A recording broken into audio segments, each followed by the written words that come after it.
Parlez français avec Talk Paris.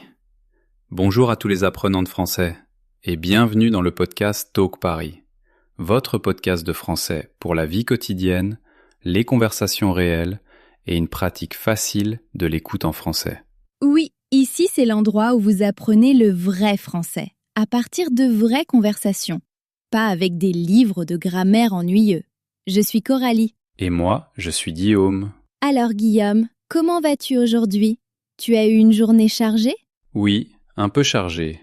J'ai travaillé ce matin, puis je suis allé à la salle de sport. Mais maintenant, je me sens bien. Et toi, Coralie? Ça va bien, mais je suis un peu fatiguée. Je me suis couchée tard hier soir parce que je regardais un film. Ah, donc tu étais peut-être en train de perdre un peu de temps. Peut-être juste un petit peu, mais c'était un très bon film. Et aujourd'hui, je suis contente parce qu'on peut de nouveau parler avec nos auditeurs. Moi aussi. C'est toujours agréable de s'asseoir, de parler avec toi et d'aider les gens avec leur français. Oui, on a l'impression d'être tous ensemble dans une grande pièce. D'accord, les petites conversations sont terminées. Maintenant, entrons dans notre sujet. Oui, avant de commencer à leur faire perdre leur temps, Oui, aujourd'hui, nous avons un sujet très important. Ne gaspillez pas votre temps. oui, le temps, c'est la vie. Si nous gaspillons notre temps, nous gaspillons un peu notre vie. Aïe, ça paraît sérieux. Mais ne vous inquiétez pas, on va garder ça simple et agréable. Oui, et avant de commencer, nous voulons vous demander un petit service. Oui, si ce podcast vous plaît, pensez à aimer cet épisode, à vous abonner et à le partager avec un ami qui apprend le français. Surtout cet ami qui dit toujours « Je n'ai pas le temps d'étudier le français », mais qui passe ensuite 1 heure à faire défiler son téléphone. On connaît tous cet ami. Et parfois, c'est nous.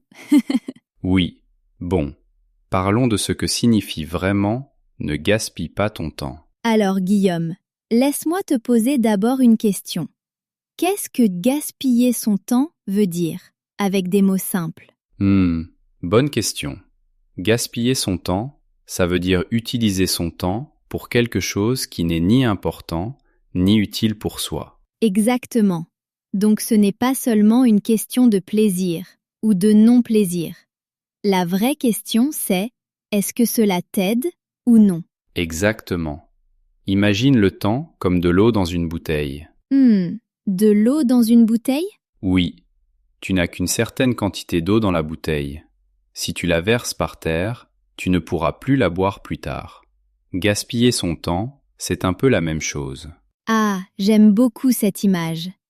Le temps, c'est comme de l'eau. Si je la verse simplement sur le sol, je ne peux plus l'utiliser une seconde fois. Oui, quand tu utilises ton temps pour des choses qui ne t'aident pas à apprendre, qui ne t'aident pas à progresser et qui ne t'aident même pas à te reposer, alors tu es juste en train de verser ton temps par terre. Et parfois, on le sait, n'est-ce pas? Quand on a fini, on se dit « Pourquoi est-ce que j'ai fait ça ?» Exactement, ce sentiment de regret. J'aurais pu utiliser ce temps pour quelque chose de mieux. C'est un signe très clair qu'on a peut-être gaspillé son temps. Oui, par exemple, quand je me dis que je vais juste regarder une petite vidéo et que 40 minutes plus tard, je suis encore là, sans même me souvenir de ce que j'ai regardé. Oui, ça arrive à énormément de gens.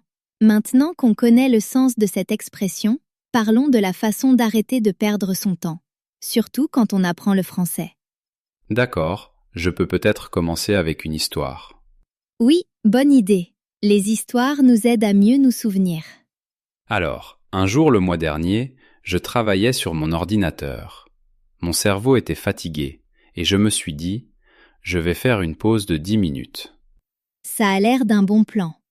Je me suis assis sur le canapé, j'ai pris mon téléphone et j'ai commencé à regarder une vidéo drôle. Je vois très bien la scène. J'ai ri, c'était agréable.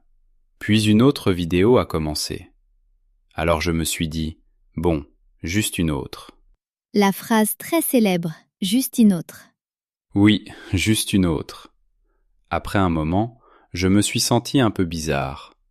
J'ai regardé l'heure et 1h15 s'était écoulée.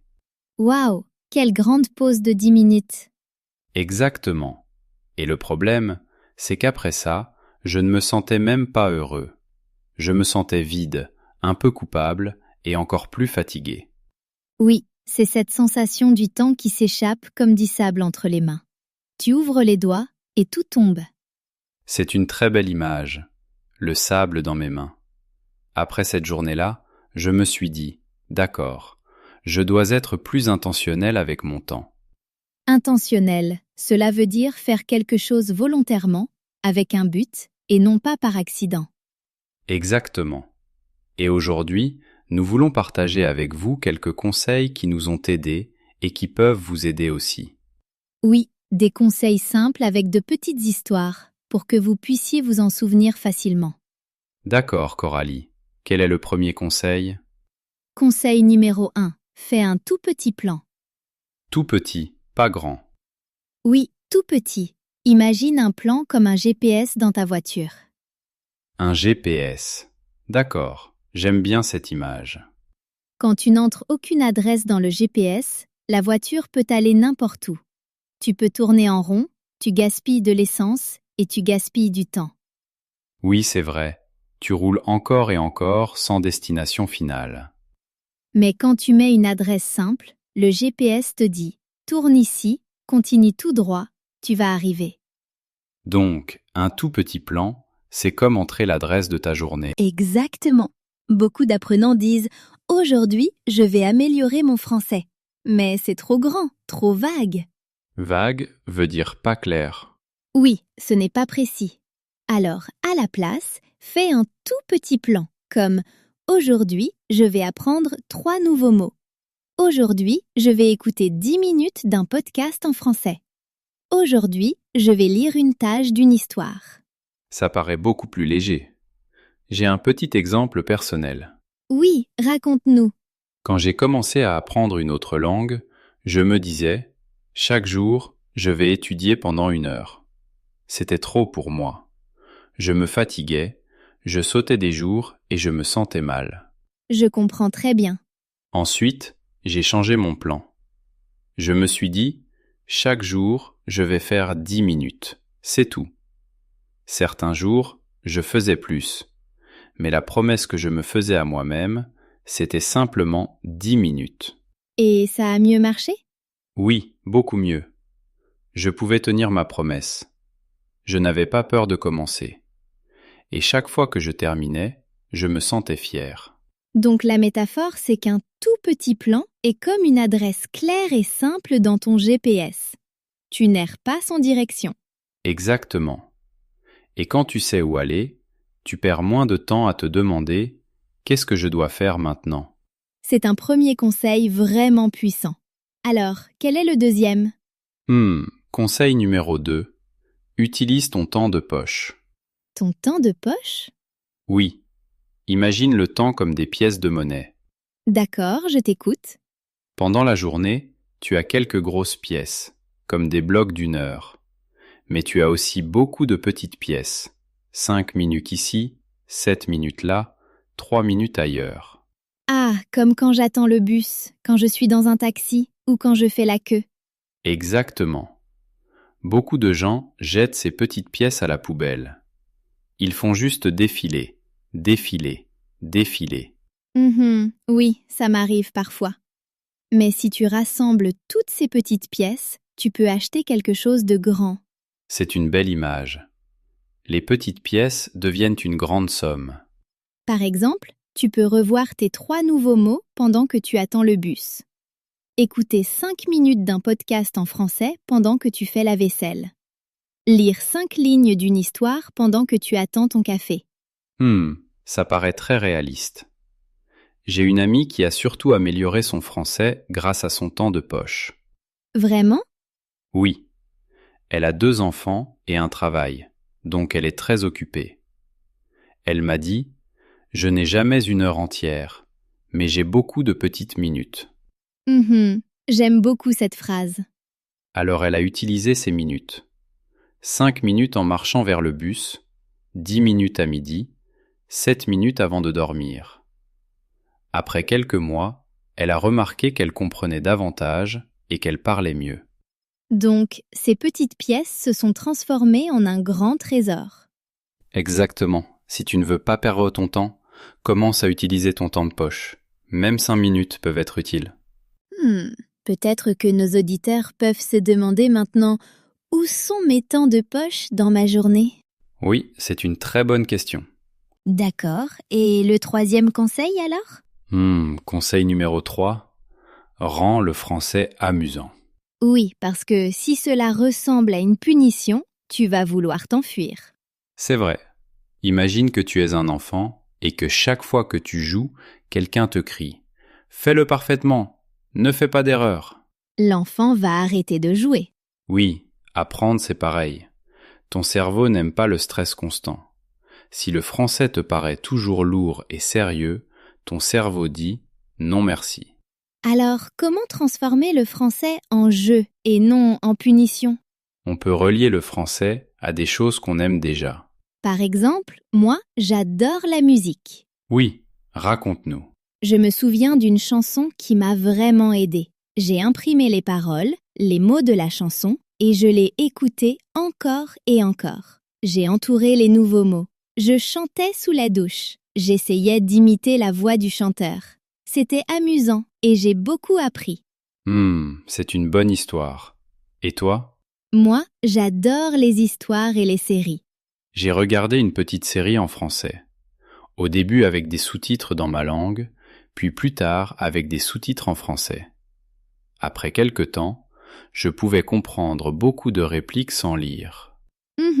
Comme une petite victoire. Oui, le plaisir est important parce qu'il t'aide à rester avec le français plus longtemps sans avoir l'impression de perdre ton temps. Exactement. Si tu regardes une série en français et que tu apprends de nouvelles expressions, tu ne fais pas que regarder, tu progresses. Exactement. Donc, conseil numéro 3, ne te contente pas de te pousser. Joue aussi avec le français. Chansons, histoires, jeux, vidéos drôles avec des sous-titres en français. Utilise tout cela intelligemment. Maintenant, je pense qu'on doit parler de quelque chose d'un peu dangereux. Oui, cette chose dangereuse que tu as dans la main. Le téléphone. Conseil numéro 4. Fais attention aux voleurs de temps. Les voleurs de temps. J'aime bien cette expression. Un voleur de temps, c'est quelque chose qui te prend ton temps sans te donner quelque chose de vraiment bon. Pour beaucoup de gens, ce sont les réseaux sociaux. Oui, les réseaux sociaux peuvent être agréables, mais si tu ne fais pas attention, ils prennent et prennent encore. Je me souviens d'un soir où je me suis assis sur mon lit, juste pour vérifier un message. Puis j'ai vu une vidéo drôle, puis une courte séquence, puis une dispute dans les commentaires, puis une actualité. Mon cerveau était plein, mais je n'avais rien appris. C'est une expérience très courante. Et quand j'ai fini, je me sentais fatigué et un peu triste. Oui, alors nous devons nous protéger de ces voleurs de temps. Comment peut-on faire? Une manière simple, c'est de créer de petites règles. Par exemple, quand j'étudie, mon téléphone reste dans une autre pièce. Je ne regarderai les réseaux sociaux qu'après avoir terminé mon petit plan de français. Je coupe les notifications pendant 1 heure. C'est bien. C'est comme fermer la porte à clé quand un voleur est dehors. Tu ne détestes pas le voleur, mais tu protèges ta maison. Oui, c'est une image forte. Quand tu protèges ton attention, tu peux faire plus en moins de temps. Alors, tu économises ton temps au lieu de le gaspiller et tu te sens davantage maître de ta propre vie. Maintenant, j'ai une question importante, Coralie. Quand on dit « ne gaspille pas ton temps », est-ce que cela veut dire qu'il faut travailler et étudier tout le temps, chaque minute? Non, pas du tout. C'est très important de le dire. Se reposer, ce n'est pas perdre son temps. Je suis content que tu aies dit ça. Pense à ton corps et à ton esprit comme à la batterie d'un téléphone. D'accord, c'est facile à imaginer. Si tu utilises ton téléphone toute la journée, sans jamais le recharger, qu'est-ce qui se passe? Il s'éteint. Il ne fonctionne plus. Exactement. nous sommes pareils. Si nous travaillons, étudions, courons partout et ne nous arrêtons jamais, notre batterie tombe à zéro. Oui. Bien dormir, avoir des moments calmes et se reposer simplement, c'est comme recharger la batterie. Tu as un exemple personnel ? Oui, une fois, j'ai essayé de travailler sur un projet tard dans la nuit. J'étais fatiguée, mais je me suis forcée à continuer. J'y ai passé 2 heures, mais le travail n'était pas bon. Le lendemain matin, après avoir dormi, j'ai refait le même travail en seulement 30 minutes et c'était bien mieux. Je connais très bien cette sensation. Donc parfois, se reposer est plus intelligent que se forcer. Ce n'est pas perdre son temps, c'est se préparer à mieux utiliser son temps plus tard. Donc, la clé, c'est l'équilibre. Oui, un peu de temps pour étudier, un peu de temps pour travailler, un peu de temps pour s'amuser et un peu de temps pour se reposer. Un peu de chaque chose. C'est une idée apaisante. Guillaume, aujourd'hui, nous avons utilisé quelques mots importants. Peut-être que nous devrions ralentir un peu et en parler plus clairement. Oui, faisons un petit tour des mots avant de terminer. Ces mots sont importants si vous ne voulez pas gaspiller votre temps. D'abord, nous avons dit intentionnel. Oui, c'est ça. Quand vous êtes intentionnel, vous faites quelque chose avec un but et non par accident. Par exemple, je suis intentionnel avec mon temps. Je choisis d'étudier le français pendant 10 minutes. Ou bien, je veux être plus intentionnel et arrêter de faire défiler mon téléphone pendant 1 heure. Ensuite, nous avons eu le mot vague. Oui, vague veut dire pas clair. Par exemple, améliorer mon français est un plan vague. Mais apprendre 3 nouveaux mots aujourd'hui, c'est clair, ce n'est pas vague. Nous avons aussi parlé du temps de poche. Oui, le temps de poche n'est peut-être pas dans le dictionnaire, mais c'est une belle image. Cela veut dire ces petits morceaux de temps dans votre journée, comme 5 ou 10 minutes quand vous attendez quelque part. Vous pouvez dire « J'utilise mon temps de poche pour écouter du français ». Ou bien, je veux arrêter de gaspiller mon temps de poche sur des vidéos au hasard. Ensuite, nous avons dit « distrait ». Oui, distrait veut dire que vous ne pouvez pas vous concentrer parce que votre attention saute vers beaucoup de choses. Par exemple, je me sens distrait quand mon téléphone est à côté de moi pendant que j'étudie. Ou bien, la télévision me distrait quand j'essaie de lire. Et nous avons aussi utilisé l'expression « voleur de temps ». J'aime beaucoup celle-ci. Oui, Un voleur de temps, c'est quelque chose qui vous vole du temps sans vous donner quelque chose de bon. par exemple, faire défiler son téléphone sans réfléchir est un voleur de temps pour moi. Ou bien, j'ai coupé les notifications parce qu'elles étaient de grands voleurs de temps. Nous avons aussi parlé du mot investir, comme quand vous investissez votre temps. Oui, investir veut dire utiliser du temps, de l'argent ou de l'énergie maintenant pour obtenir quelque chose de mieux dans le futur. Par exemple, quand j'écoute un podcast en français, j'investis mon temps dans mon avenir. Ou bien, vous n'avez pas gaspillé cet épisode. Vous avez investi votre temps dans votre apprentissage. Nous avons aussi dit routine. Oui, votre routine, c'est l'ordre habituel des choses que vous faites chaque jour. Par exemple, ma routine du matin, c'est me réveiller, faire du café et écouter du français. Ou bien, je veux ajouter 10 minutes de lecture à ma routine du soir. Et encore un beau mot, équilibre. Oui, l'équilibre, c'est quand les différentes parties sont dans un bon mélange, ni trop, ni trop peu. Par exemple, je veux un équilibre entre le travail, le français, le plaisir et le repos. Ou bien, une vie saine, c'est une question d'équilibre, pas seulement de travail ou seulement d'amusement. Si vous n'avez pas compris chaque mot, ce n'est pas grave. Vous pouvez écouter cette partie encore une fois, lentement. Et si vous voulez un petit défi, choisissez un de ces mots et faites votre propre phrase. Vous pouvez la dire dans votre tête. Ou bien, soyez courageux et écrivez-la dans les commentaires. C'est comme envoyer votre cerveau français à la salle de sport. Oui, une petite salle de sport amicale où tout le monde apprend ensemble. Alors, si quelqu'un écoute et pense « D'accord, tout cela semble bien, mais qu'est-ce que je dois faire aujourd'hui ?» Qu'est-ce qu'on peut lui dire? Donnons-lui des étapes simples. D'accord? Étape 1. Choisissez un tout petit objectif de français pour aujourd'hui. Par exemple, je vais apprendre 3 nouveaux mots de cet épisode. Étape 2. Décidez quand vous allez le faire. Peut-être pendant votre temps de poche, dans le bus, pendant le déjeuner ou avant de dormir. Étape 3. Rendez cela un peu amusant. Peut-être écouter une chanson, utiliser une série que vous aimez ou réécouter une partie de ce podcast. Étape 4. Après avoir terminé, dites quelque chose de gentil à vous-même. Comme « Bien, j'ai bien utilisé mon temps » ou « Bravo, j'ai suivi mon petit plan ». Cette petite phrase peut changer la façon dont vous ressentez l'apprentissage. Oui, vous arrêtez d'être votre propre ennemi et vous devenez votre propre coach.